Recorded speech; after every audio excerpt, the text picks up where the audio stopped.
remarks. Asante sana. Asante sana John. Tuketi jameni. Asante. Hamjambo nyote asubuhi ya leo. Hamjambo tena. Well, ladies and gentlemen, let me begin by just saying what a great pleasure it is to join you this morning as we flag off the maiden crude oil export. Indeed, as has been said by many of the speakers today, in the history of any nation, there are special moments and seminal events that mark a turning point in the destiny of a country.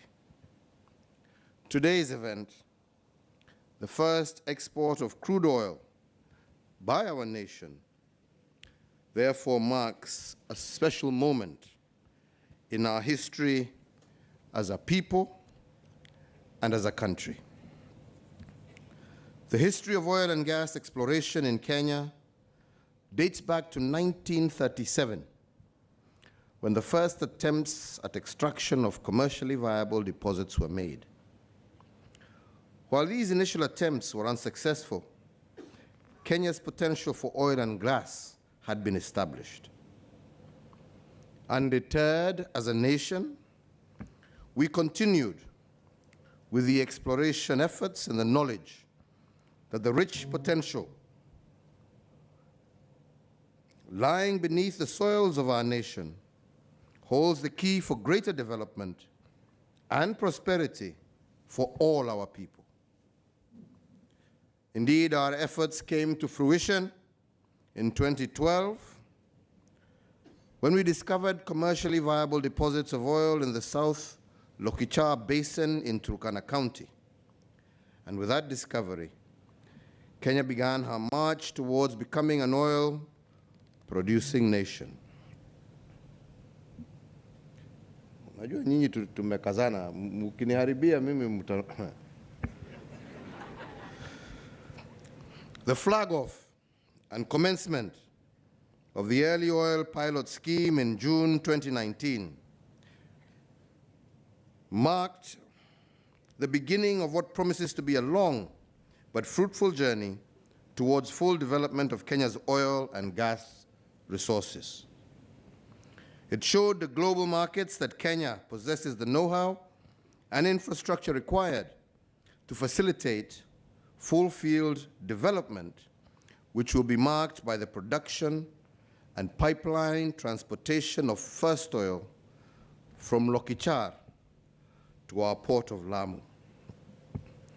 This early oil pilot scheme has also brought with it prosperity for the people of Turkana, but also the wider republic, with very many local communities directly benefiting from employment opportunities in production and logistics, in addition to the provision of ancillary and support services. Indeed, as we proceed to the full field development, we will ensure that local communities are major beneficiaries of these resources. My administration has put in place measures that will ensure that the fruits of prosperity are shared with the devolved units in an equitable and sustainable manner. We have also committed, as a government, to upgrade the Leseru-Lokichar Road and the modification works at the Kenya Petroleum Refinery Limited to support this early oil pilot scheme. Indeed, ladies and gentlemen, I'm proud to say Kenya's grand march to oil and gas production and export has now begun.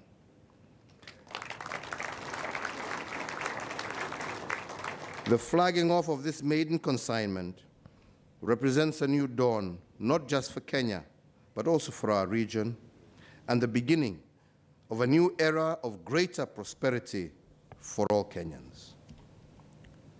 This greater prosperity must, however, be jealously protected And in this regard, I wish to underscore the government's unshakable commitment to sustainable development.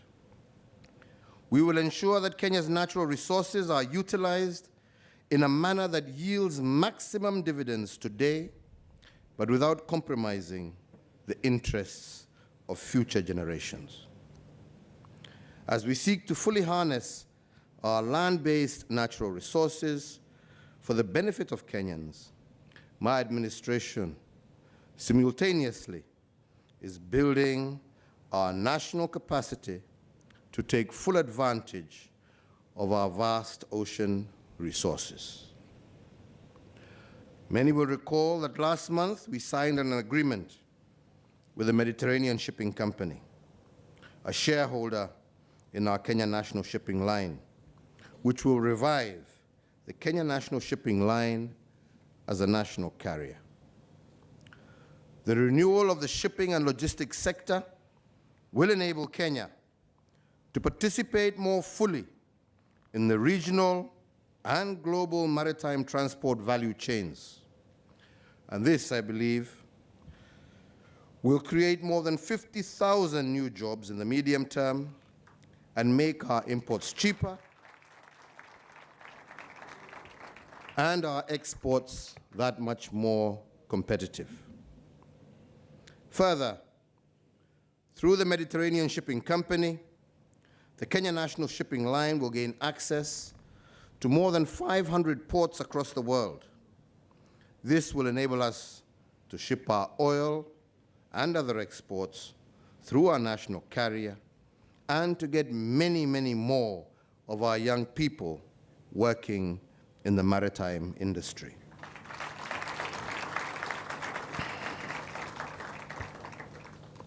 So it is double pride today as we flag off 136 young, and I also understand old,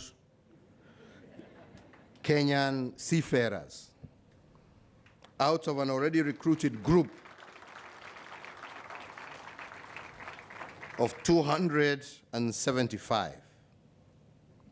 This cohort will serve in various fields, as we heard, from ship ratings, crew staff, cabin, secretaries, shop attendants, animators, etc. And remuneration for these seafarers is aligned to prevailing international salary scales, which, as you are aware, are quite competitive.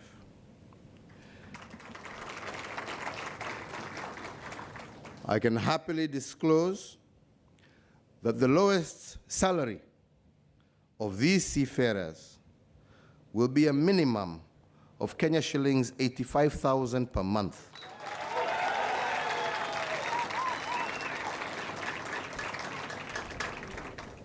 In addition, each seafarer will receive one return ticket for annual leave, plus meals, accommodation, health insurance, as well as access to free world-class in-house training to enable them to progress in their careers.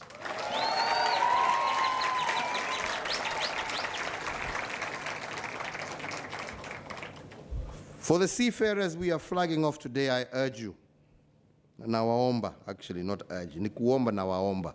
Na msimame jameni kwa sababu, mimi na waomba to use this unique opportunity wisely, use your skills and your earnings to contribute to the growth of your families, your communities, and the country at large. And I also urge you to emulate the seafarers who have been recruited before you, because their exemplary performance with the Mediterranean Shipping Company has steadily increased the hiring of young Kenyans to work in their ships. So I urge you, please serve with professionalism, dignity, integrity, and build Kenya's reputation in the sea so that many more of your brothers and sisters can also have the opportunity to serve like you have been given. Asanteni sana. Tuketi, shukran. Musituaibishe jameni. Mkituaibisha ni wenzenu ambao watakosa kazi. Nyinyi muwe vanguard ile itahakikisha ya kwamba wengine wengi watakuja kutafuta Wakenya kama nyinyi kuungana nanyi kwa hizo meli huko nje. Si ni kweli? Hii sio pesa kidogo jameni. Tukiwa na watu 50,000, 60,000, 100,000 wameandikwa kwa hii kazi, tayari nyinyi peke yenu mmebadilisha Kenya. Ai, jameni msituaibishe. Msituaibishe. Mweke jina ya inchi mbele, si ni hivyo? Na ndio wenzenu pia waweze kupata kazi kama nyinyi vile mmepata. Let me close my remarks by underscoring my administration's commitment to empower our youth. And we will continue to explore more opportunities for our youth to spread their wings and to develop their talents and to earn decent livelihoods. And that is why I call upon all Kenyans, and in particular our youth, to support government's efforts to build a strong economy. The renewal of the Kenya National Shipping Line and other initiatives that we are undertaking will, in a big way, benefit not just our coastal economy, but also indeed contribute to the overall development of our country. Let us all pull together for the greater good of our people.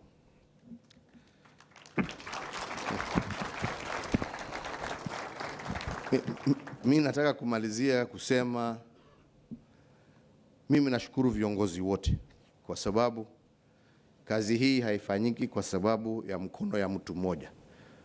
Ni vile tunashirikiana pamoja. Hiyo ndio inatuwezesha kupeleka taifa letu mbele.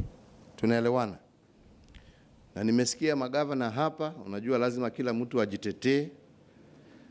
Meanza na gavana ameomba mguu, gavana mwingine ameomba mbavu, mwingine ameomba maini, mwingine ameomba shingo.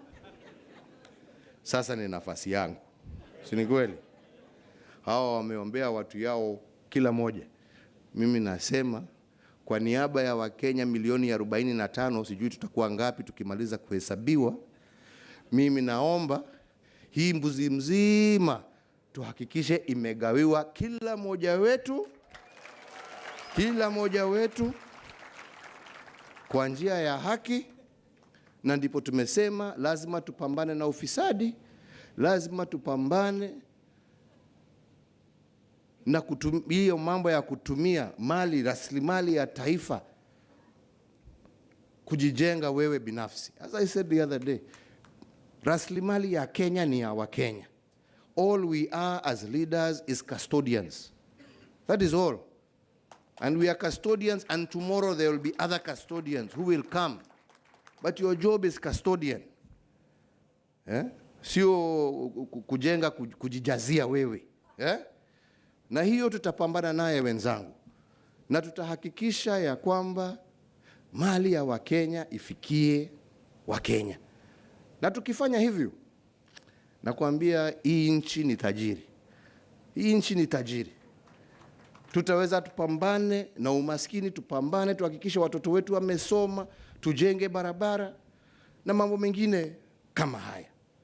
Na ndipo mimi nasema tujitambue, sio kwa pahali ambapo tumetoka, lakini tujitambue sisi kama Wakenya ambao wanajivunia, wanafurahia taifa lao. Mimi twaelekea Japan. Na shughuli moja yangu kubwa tukirudi ni vile tumefanya hapa mafuta. Mafuta sio ya watu ya Turkana, ni ya Wakenya. Lakini tunataka kuhakikisha hata pahali ambapo imetoka watu huko wamefaidika. Tunaelewana? Bandari hii sio ya watu ya pwani, ni ya Wakenya. Lakini tunataka kuhakikisha ya kwamba watu wa pwani pia na wa Mombasa in particular wamefaidika. Na ndipo tuwasema Shughuli moja kubwa ambaye twaenda majaliwa ya Mwenyezi Mungu tuweze kumaliza tukiwa Japan ni kwenda na kumaliza mambo ya kuanzisha Dongo Kundu hapa. Tukianzisha Dongo Kundu, my friend, kwa sababu, you know, the big problem we have as a people sometimes is mtu anaona kile kitu ambacho iko, unataka kunyemelea hiyo, na umesahau ya kwamba hii bandari hata kama tumeipanua, hii bandari imekuwa hapa for almost 100 years plus. Si ni kweli? So our job, but the population has also increased to the capacity that we need more economic activities. We can't just say we're depending on the port. So we want to go and see how we are going to start Dongo Kundu. If we start Dongo Kundu, as the governor has said here, those are hundreds and thousands of more jobs that we can get. If we diversify, restart our shipping line, there will be many, many more thousands of young men like these ones we are proudly setting off today, and women who will also get jobs. So I really beseech our leaders, tafadhali, hakuna faida ya tubishane kila siku kwa magazeti ati nani atapata headline kubwa kushinda mwenzake. Sisi njooni tuketi tuongee. Kama kuna shida tusuluhishe pamoja. Ya? Kama kuna maendeleo, kama wewe uko na idea ambaye yashinda yangu, your idea will take the day. All right? But there is no point in us mabishano. Tukibishana sasa, inasemekana ndovu wawili wakipigana nyasi ndio inaumia. Sisi tukipigana ni wananchi ambao wanaumia. Let us use our time to truly work and serve our nation. And that is why I want to thank all of those who have been involved in this process that we started almost 8 years ago. Because it is that collaboration between local leadership, local communities, county, national government, international investors that has made this day a possibility. Let us have many more such days that come from that kind of partnership. Let us be here one day celebrating Dongo Kundu, celebrating an export processing zone or free zones here that will employ thousands of Kenyans. Let us tuendelee, yeah? We celebrate another day tukiwa Naivasha, yeah? Starting off an inland port that will also create thousands of jobs for Kenyans. Let us celebrate tuende tufungue Kisumu na tufufue hiyo port na tuone thousands more jobs created in Kisumu as a result. Tuende tuanzishe factory zetu za kushona nguo, na ndio sehemu mbalimbali Kenya hii vijana waweze kupata makazi. That is what we should be celebrating. Hii ya kujipiga kifua na kuiba, hiyo sasa tuachane naye jamani. Yeah? Au mwasemaje wenzangu? Sini hapo wenzangu? Na mimi nataka kuambia haswa, you know, hata nyinyi here in the port, my friends, we are monitoring and we are watching. Tunajua ile pesa mlikuwa mnataka kutumia kule na ile tumetumia, na ile mlikuwa mna intend kutumia. We know. Tunajua vile mnapanga huko, slow down huko, sijui nini, ati ndio mizigo iingie. Anyway, tunaelewa. Na mimi nataka niwaambie wote, kuna wasee sasa wameamua kufa kupona. Kazi hii ya kuchimbua tabu. So please, msiseme ni mimi sijatuma mtu. Wewe ndio umekutwa ukifanya lako. Na hawa wasee hawachesi. I'm telling you. Hawachesi na hawacheki. Tutasoma sisi tu kwa magazeti. Fulani ndio huyo tena ameenda, huyo siku nyingine fulani ndio huyo ameenda. So kila mtu pahali alipo fungua macho na ufikirie ile ambayo unafanya. Hakuna pahali ile mtu alikuwa anapiga simu, mambo yamekwenda, ni noma, nisaidie. Hizo simu zilizimwa. Sasa ni wewe ujitetee. Mungu awabariki. Leo ni siku tusherehekee pamoja. Asanteni sana.